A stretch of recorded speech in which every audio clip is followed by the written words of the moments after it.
لە دێوەخانێکی بەگڵ دروستکراودا دانیشتوون. دێوەخانەکەیان بە پشتی کوردەواری ڕازاندۆتەوە. هەمیشە کۆڕ و کۆبوونەوەی خزمان لە دێوەخانەکەیاندا گەرمە. زۆربەی خانووەکانی گوندی سەید حاتەمی گەرمیان بەگڵ دروست کراون و دەیانەوێت سیمای گوندەکانیان بپارێزن. ئەمە هەم کەلتوری خۆمانە و هەم سیمای گوندیشە. یعنی ئەگەر تۆ خانێ قوڕەکان نەمێنێن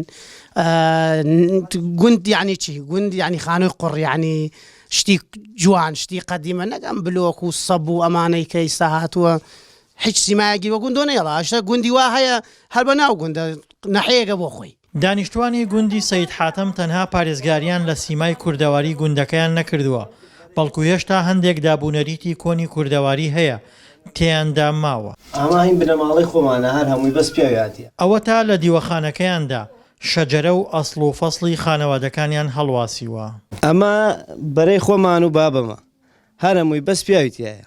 لەبەرەوەی تۆشن داوە ماڵێت چوو ئەوێت ئایدە و ماڵە لە ئای تۆ نامێنی بەس پیاوە و بەرەی وادانە باوکم سێ کوڕێ ڕێگر عەلی ساڵح ئەوە ئێدە کشتیاوایە. ئەیژن ناچێت بۆ ماڵان تۆشن کەداتە شوو تۆ ئین تۆ نامێنی لە ئەستۆی تۆ نامێنێت چێت بۆ بنەماڵەیەک و عەشرەتێکی تر. لە پاڵ سیمای کوردەواریەکەیدا پەچەماڵینی ژنان و زەوی کێڵان و گەڕانەوەی قازەکان، هەروەها کاروبەرخی نێو پەچەکان لەگەڵ گڵکاری گەنجان دیمەنێکی جوانتریان بە گوندەکە بەخشیوە.